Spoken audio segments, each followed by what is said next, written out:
ప్రతి వైసీపీ గుండాకే చెప్తున్నాను, మీరు కనుక మా ఇష్టారాజ్యంగా చేస్తాం, భవిష్యత్తులో మేము వస్తాం, మా ప్రభుత్వం వస్తాం అని చెప్తున్నాను.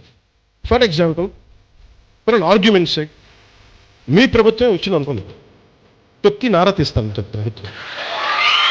ప్రభుత్వాలు రావడాలు పోవటాలు ప్రజల చేతుల్లో నిర్ణయం ఉంటుంది తప్ప, వచ్చినప్పుడు భయపడిపోయి, ఇప్పుడు మీకు చెప్తున్నా కదా 3 సంవత్సరాలు ఉంది, 3 సంవత్సరాల్లో మీకు స్ట్రింజెంట్ యాక్షన్ నేను చూపిస్తాను. మీకు మీరు మాట్లాడండి, నేను ఇప్పటిదాకా మాట్లాడలా. లా అండ్ ఆర్డర్ నాది కాదు అని చెప్పి కాము కూర్చున్నా. నా అభిప్రాయాలు కూడా సీఎం గారికి నేను చెప్పను. పవన్ కళ్యాణ్ గారిని నేను ఒక ప్రశ్న వేస్తున్నా. మీరు ఆంధ్ర రాష్ట్రానికి డిప్యూటీ సీఎంగా ఉంటున్నారా, లేకపోతే మటన్ షాప్లో ఏమన్నా లీజుకు తీసుకుని నార తీసే కార్యక్రమాలు ఏమన్నా చేస్తున్నారా? అంటే మీరే అన్నారు కదా తొక్కి నార తీస్తాను అని చెప్పని.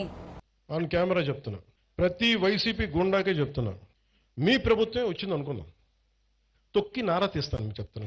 మీరు తీస్తా ఉంటే మరి తీయించుకోవటానికి వైఎస్ఆర్ కాంగ్రెస్ పార్టీ వాళ్ళందరూ కూడా మరి చావజచ్చున్నారు. మరి ఎవరిని బెదిరిస్తారండి మీరు?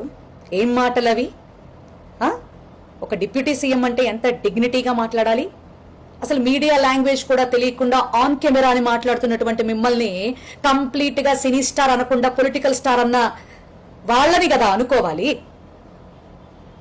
జనసేన సైనికుల భవిష్యత్తును తాకట్టు పెట్టి వాళ్ళ మీద పునాదులు కట్టుకొని ఈ రోజున వాళ్ళ మీద సింహాసనం ఎక్కి కూర్చుని, ఈ రోజున ఆకులల్లోనే ఒక వ్యక్తి అన్యాయంగా చచ్చిపోతే ఆ వ్యక్తి గురించి కూడా మాట్లాడలేనటువంటి పరిస్థితుల్లో మీరున్నారు. కుల భావనన్నా తెచ్చుకుని నాకు ఓట్లేసి గెలిపించండి అని అడిగినటువంటి పవన్ కళ్యాణ్ గారు ఈ రోజున నాకు కులం అంటగట్టద్దు అని చెప్తున్నాడు. అంత విచిత్రం కాకపోతే అసలు ఏం మాట్లాడతారండి మీరు? ఒక నిలకడున్నటువంటి నాయకుడేనా మీరు?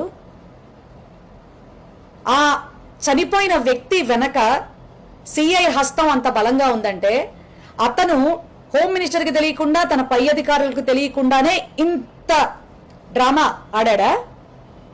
ఎవరి హస్తం దీని వెనకాల ఉందో తెలియనటువంటి పరిస్థితుల్లో మీరున్నారా? పైగా హోంశాఖకి మీరు లేరా?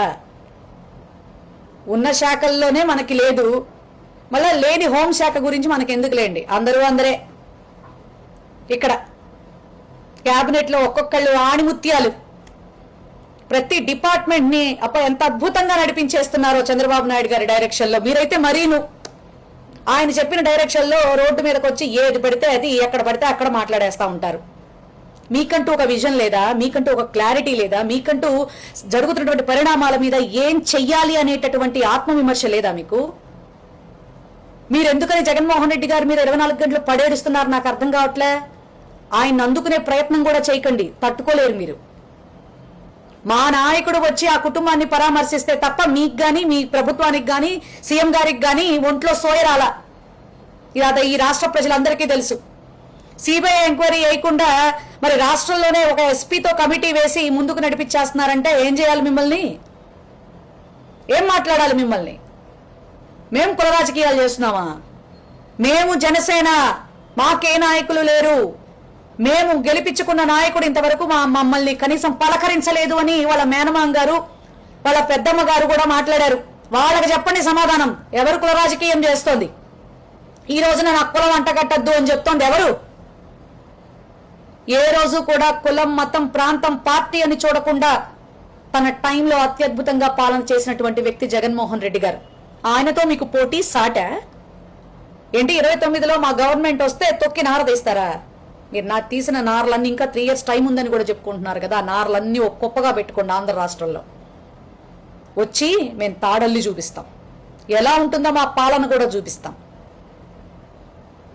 అరే, ఒక బిడ్డ అన్యాయంగా చచ్చిపోయాడు, అంతేకాకుండా ఆ సిఐ వల్ల, అతని హింసల వల్ల ఇంకొక వ్యక్తి ఆ సిఐఏ నా చావు కారణమని సెల్ఫీ వీడియో తీసుకుని మరి ఆత్మహత్య చేసుకున్నాడు. అసలు ఇంత దారుణంగా పోలీస్ వ్యవస్థ ఎందుకు తయారైంది అని సీఎం గారితో మాట్లాడుకోలేనటువంటి మీరు ఈ రోజున దేశ ప్రగతి గురించి మాట్లాడతానని మీడియాల ముందుకు వస్తా ఉన్నారు. సారీ, మీకు మీడియాలు కాదు, ఆన్ కెమెరా కదా. ఎందుకంటే మీరు పొలిటికల్ స్టార్ కాదు, సినీ స్టార్ అని ప్రతిసారి నిరూపించుకుంటున్నారు. మీరు కొంచెం ట్రాన్స్ఫర్మేషన్లోకి రండి. ఎందుకంటే మీరు సినీ స్టారే కాదు, పొలిటికల్ గా కూడా వచ్చి జనాల నెత్తి మీద ఎక్కి కూర్చున్నారు, ఏపీ జనాల నెత్తి మీద. ఏదో సాధిచ్చేస్తాను ఉద్ధరిచ్చేస్తాను అని. అందరూ పాపం అదే డైలమాలో ఉన్నారు. కానీ 2 ఏళ్లలో పటాపంచలు చేసేసారు. మీ మీద ఉన్నటువంటి ఎక్స్పెక్టేషన్స్ అన్ని కూడా పటాపంచలు అయిపోయేలాగా చాలా గొప్పగా బిహేవ్ చేస్తున్నారు పవన్ కళ్యాణ్ గారు. మీరెవ్వరికీ అన్నం పెట్టట్లే. మీరు బెదిరిస్తే ఇక్కడ బెదిరిపోవటానికి ఉన్నది మేకపిల్లలో గొర్రె పిల్లలో కాదు, సింహాలు. గుర్తుపెట్టుకోండి, నోరు అదుపులో పెట్టుకోండి. మీకు ఇచ్చినటువంటి అవకాశాన్ని సద్వినియోగం చేసుకుంటూ ఆంధ్ర రాష్ట్రంలో ఉన్నటువంటి ప్రజలకి అందుబాటులో ఉంటూ హైదరాబాద్కి తుర్రుమని ఎళ్ళి రావటం కాకుండా ఇక్కడ ఉండి ఇక్కడ సమస్యల మీద దృష్టి పెట్టి ఏం చెప్పాలో కాస్త విచక్షణతో మాట్లాడటం అలవాటు చేసుకోండి. మీ ఎమ్మెల్యే ఏంటి పంతం నానాజీ జగన్మోహన్ రెడ్డి గారిని పట్టుకుని నా కొడక అని మాట్లాడుతూ ఉన్నాడు. తోలు తీసి ఎండగట్టేస్తాం. మీ డైలాగ్ మీకే చెప్తా ఉన్నాం. పిచ్చి పిచ్చిగా ఉందా? ఏం మాట్లాడిస్తున్నారండి మీ సైన్యంతో? ఒక మాజీ ముఖ్యమంత్రిని పట్టుకుని ఇదేనా మాట్లాడేటటువంటి విధానం? దయచేసి మీ పదవి ఏంటో మీ బాధ్యత ఏంటో గుర్తు చేసుకుని ఆ కుటుంబాలకి న్యాయం చేసే దిశగా ముందుకెళ్ళండి. కానీ ప్రగల్భాలు ఆపండి. రాష్ట్ర జనాలు నవ్విపోతా ఉన్నారు.